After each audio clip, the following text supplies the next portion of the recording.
menjelaskan tentang Budi Utomo bahwa Budi Utomo adalah organisasi modern pertama di Indonesia yang didirikan pada 20 Mei 1908.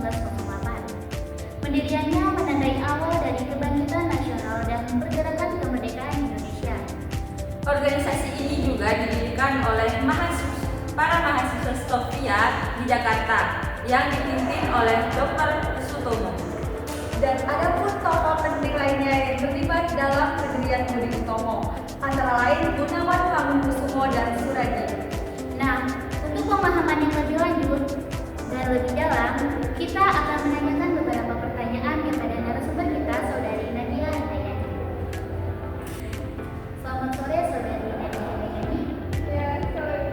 Ya, tanpa basa-basi ya, karena udah menjelang maghrib juga. Jadi di sini kami ingin menanyakan beberapa pertanyaan terkait Budi Utomo. Nah, jadi untuk pertanyaan pertama dari saya sendiri, apa sih latar belakang berdirinya Budi Utomo? Ya, sedikit ya saya mau menjelaskannya. Ya, latar belakangnya organisasi Budi Utomo itu didirikan pada tanggal 20 Mei 1908. Sama dari penjelasannya tadi, saya ambil sedikit ya penjelasan dari kalian tadi. Itu didirikan oleh mahasiswa Stovia atau School Thought of Leading Men in West Erstem di Jakarta, yang dimana tanggal ini kemudian diperingati sebagai Hari Kebangkitan Nasional. Kalau latar belakang berdirinya organisasi ini adalah kesadaran para pemuda terpelajar akan kemunduran kondisi bangsa Indonesia di bawah penjajahan Belanda, terutama dalam hal pendidikan. Tokoh utama pendirinya adalah Sutomo atas gagasan dari Dr. Wahidin Sudirohosodo yang berkeliling Jawa untuk menyebarkan idenya tentang pentingnya pendidikan. Tujuannya itu adalah untuk memajukan bangsa melalui jalur pendidikan itu sendiri dan juga pada jalur kebudayaan. Baik, untuk pertanyaan kedua mungkin dari Saudari dulu. Baik, untuk pertanyaan kedua untuk Saudari Dian, siapa saja sih pendiri dari organisasi Budi Utomo tersebut dan apa saja peran dari pendiri-pendiri organisasi tersebut? Perannya ya. Ya, peran dari orang-orang pendiri tersebut. Dari yang saya pelajari, nama-nama pengurus awal Budi Utomo itu beserta perannya itu yang pertama yang bernama Dr. Wahidin Sudirohosodo, yang dimana beliau ini sebagai pendiri dan tokoh inspiratif yang memberikan arahan visi organisasi terutama dalam bidang pendidikan itu sendiri. Itu yang pertama. Terus yang kedua itu Dr. Sutomo, itu sebagai ketua pertama organisasi pergerakan Budi Utomo yang menggerakkan anggota dan memimpin organisasi secara administratif. Terus yang ketiga R. Konjoro, yang dimana beliau ini sebagai anggota pendiri terlibat dalam penyusunan program pendidikan dan kegiatan organisasi. Terus yang keempat itu bernama R. Sosro Diharjo, yang dimana beliau ini ya sama, dia juga sebagai anggota pendiri, tetapi perannya itu lebih ke membantu dan mengkoordinasikan kegiatan budaya di dalam pendidikan itu sendiri. Terus yang kelima itu R. Prawira Disastra sebagai anggota pendiri yang berperan dalam pengembangan jaringan anggota dan hubungan antar daerah itu sendiri. Terus yang keenam itu Noto Soreto, yang dimana beliau ini berperan sebagai urusan kesusastraan dan pengembangan ideologi budaya Jawa. Terus yang terakhir itu Kiai Haji Dewantara. Dia sih memang beliau ini yang dimana dia belum bergabung secara resmi pada awalnya, tetapi kemudian berperan penting dalam hal pendidikan. Perlu dicatat bahwa pengurus awal Budi Utomo itu sebagian besar berasal dari kalangan priai Jawa dan pelajar Stovia atau sekolah tinggi kedokteran di Batavia, sehingga organisasi ini itu awalnya bersifat elitistis dan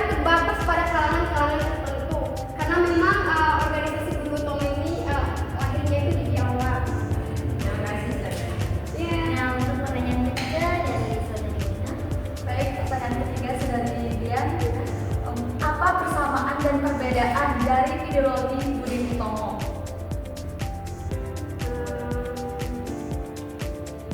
Oke, dari yang saya dapat ya ideologinya ya.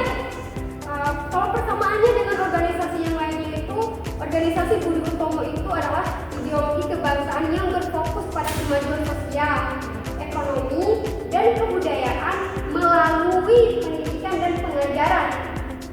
Sama seperti organisasi pergerakan nasional yang lainnya seperti Serikat Islam dan lain sebagainya, itu Budi Utomo itu memiliki semangat untuk memperbaiki nasib bangsa ke depannya dan mendorong kemajuan bersama serta sama-sama menumbuhkan rasa cinta tanah air dan menjadi bagian dari tumbuhnya nasionalisme Indonesia pada awal abad ke-20 itu sendiri ya, Saudari Dina.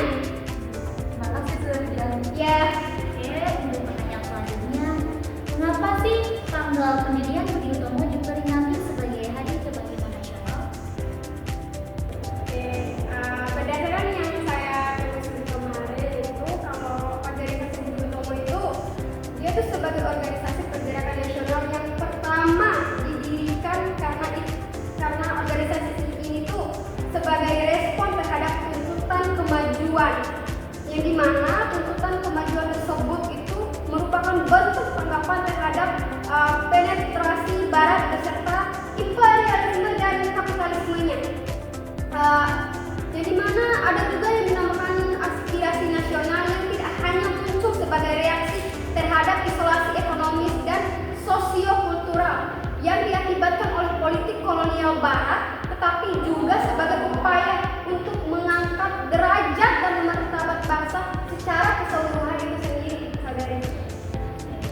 Untuk pertanyaan selanjutnya itu, mengapa Budi Utomo sering disebut sebagai organisasi yang elitistis dan terbatas? Oke, dari yang saya ketahui, kalau Budi Utomo itu disebut elitistis itu karena anggotanya itu seperti yang saudari bilang tadi terbatas pada kalangan terdidik dan priai, yang dimana tujuan dan metode perjuangannya itu bersifat moderat dan intelektual serta cenderung berfokus pada isu-isu Jawa, sehingga pengaruhnya pada masyarakat luas itu pada awalnya itu sangat terbatas. Baik, pertanyaan terakhir sudah lihat. Apa saja perbedaan Budi Utomo dengan organisasi lain yang terkait basis massa? Kayak saudari ini ya, kalau basis massa Budi Utomo itu pada awal berdirinya itu kan dari yang saya jelaskan itu dia itu kan terbatas ya. Nah, yang hanya meliputi kalangan priai Jawa, mahasiswa Stovia atau sekolah kedokteran ilmuwan, pegawai negeri serta tokoh-tokoh terpelajar dari Jawa dan Madura. Hal ini itu menjadikan Budi Utomo itu berkesan gitu sebagai organisasi yang elit, yang dimana itu ini tidak hanya menyentuh masyarakat luas saja, tetapi Budi Utomo itu tidak berusaha secara serius menjangkau masyarakat kecil seperti petani, buruh, atau pedagang, sehingga partisipasi rakyat dalam gerakannya itu sangat terbatas. Berbeda dengan organisasi yang lainnya seperti Serikat Islam yang basis massanya itu lebih luas dan melibatkan lapisan masyarakat bawah hingga menengah, mulai dari pedagang, petani, hingga rakyat biasa. Jadi lebih dengan basis massanya itu lebih inklusif gitu. Yang dimana Serikat Islam itu lebih cepat berkembang menjadi organisasi dengan pengaruh yang besar. Sedangkan kayak kan ada organisasi Indis Parties itu kan, atau IP itu kan, tahu kan? Nah, itu misalnya juga itu mengusung gagasan nasionalisme yang lebih